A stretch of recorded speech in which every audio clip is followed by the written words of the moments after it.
Norwich, the fine city. A city with a story that stretches back centuries. Attacked and burned by the Danes in 1004, it rose from the ashes to become, by the time of the Normans and the Domesday Book, one of the largest and most important cities in England. Flourishing through the Middle Ages, when it became rich from wool and cloth, on through less prosperous times, and yet emerging to become a major manufacturing base, the city is now a world-renowned financial, arts and technology centre. For 700 years, running like a thread through the fabric of all that history, there have been the Freemen of Norwich. This is their story.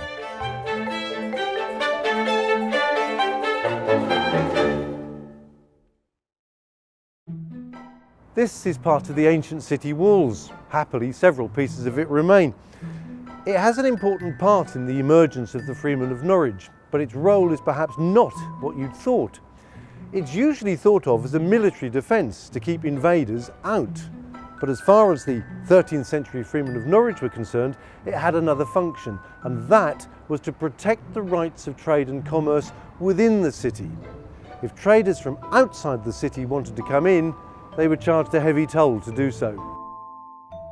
Let me drop in a very famous name from history, Richard the Lionheart.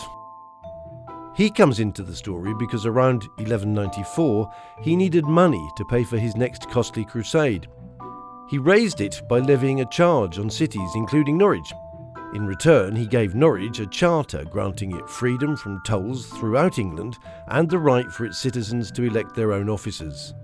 This was the beginnings of self-government, and the 21st century Freemen of Norwich are directly descended from those citizens who worked to develop that.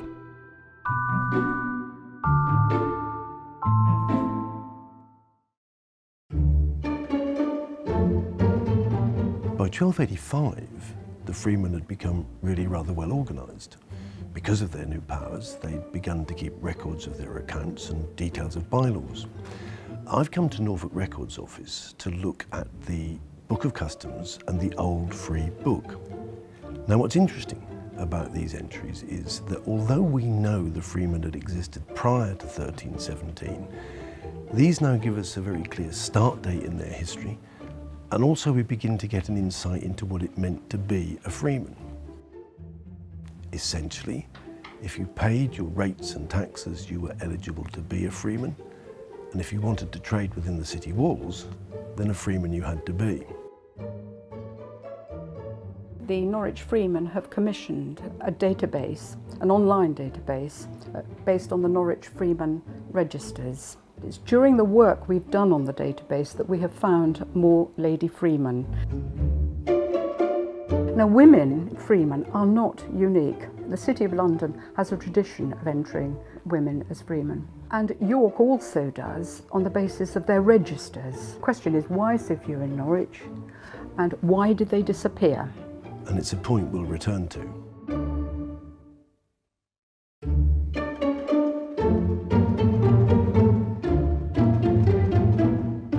So, the Freemen of Norwich were now an established part of the city's social structure, integral to its self-government, effectively controlling trade, and with one of their number as mayor, they and the city were enjoying a time of prosperity. Norwich was booming.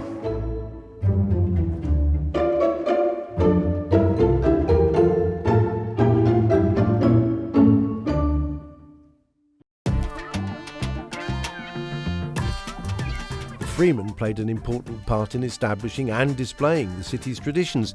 Today's Lord Mayor's procession is a direct link to the Mayor's riding that they organised. The Freemen would lead this great procession, followed by the Mayor and then the Aldermen. They came through these streets with robes and horses, swords and the mace, and they ended up here at St Andrew's Hall, where they enjoyed a massive banquet.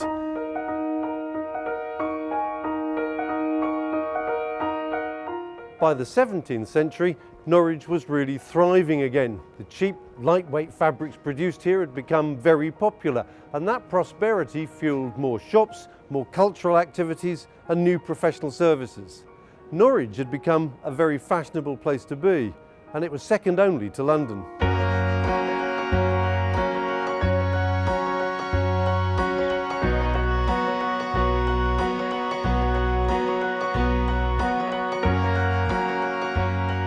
And yet, for all their contribution to that prosperity, the Freemen were beginning to struggle.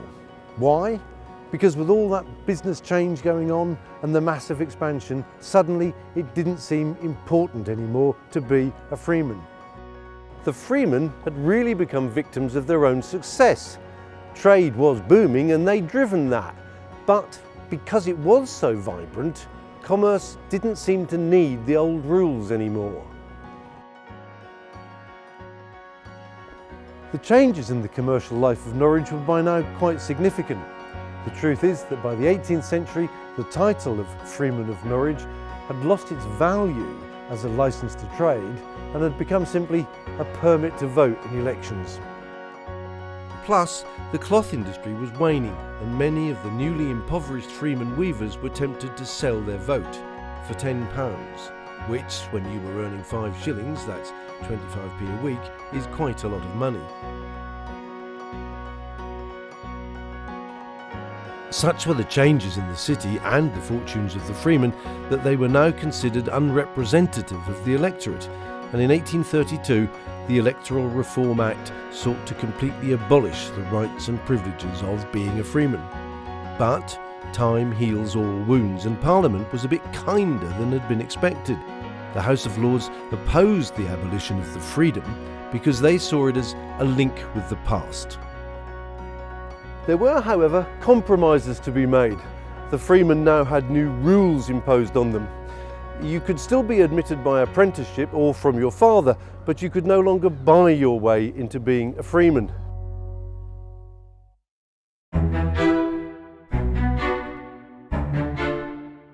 Cardinal Wolsey, famous for being Henry VIII's most important minister. If we go all the way back to the 13th century, there had been much argument over grazing land. In 1272, there was a riot. I'm now on the Ipswich Road, effectively another boundary of the land that Cardinal Wolsey sorted out. This was the deal. The city would relinquish its rights to grazing over the Cathedral Priory's lands in Eton and Lakenham, the city common as it was known, in return for which the prior of the cathedral would grant the citizens of Norwich this land, the 111 acres nowadays bordered by Ipswich, Newmarket and Eton roads. There was a proviso: the land had to be enclosed. The town close estate had been created, and it was taken as read that it was for the use of the Freemen of Norwich. Except that it wasn't quite that straightforward. By now, freemen and citizens meant much the same thing, and, said the people, if the land was common to some, it was common to all. With changes in society came the growing feeling that the beneficiaries of the town close estate should be all of the ratepayers of Norwich, and not just what was at least seen as an elite and not quite understood body of freemen. Inevitably, it got political. I'm at St Catherine's Plain in Norwich on the top of Queen's Road. It was here that a man called Orson Wilson had his business. He was a chemist and a well-known socialist. In December 1881, he instructed solicitors to serve notice on the City Council to stop them distributing the income from the town close estate to the freemen, because, said Mr Wilson, that income belonged to all the citizens of Norwich. Initially, the freemen took little or no action. They'd heard it all before, but when they discovered that their income was to be frozen, they went to law. They assembled a formidable legal team, which included the noted Norfolk athlete, historian and lawyer Walter Rye. He carried out vast amounts of historical research, and when the case was heard in 1887, Mr Justice Kekewich upheld the freemen's case. No one was particularly happy, but by 1907 the waters had settled. A Freemen's Committee was appointed to elect trustees to help run what by now was the Town Close charity. I'm at the offices of Norwich Charitable Trusts, from where today the Town Close Estate charity still provides pensions and financial assistance to freemen, their widows and children. Any extra income is used to make donations to charitable purposes within a 20-mile radius of Norwich Guildhall.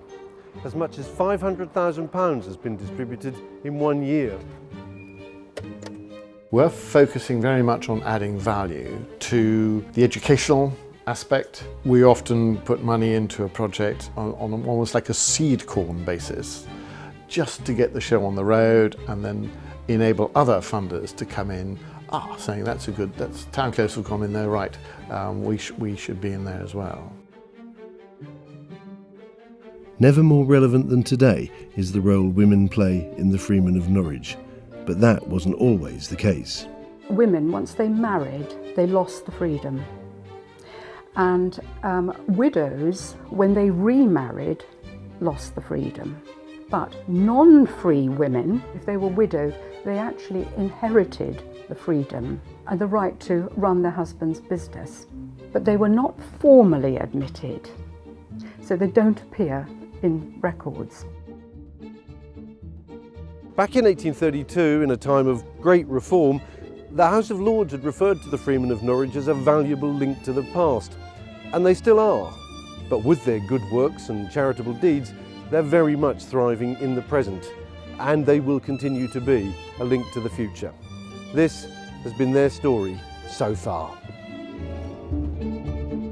The city of Norwich as it currently exists is largely due to all those years of when the city was being run by the Freemen. And in fact, it is really the core prosperity of the city deriving from that historical activity.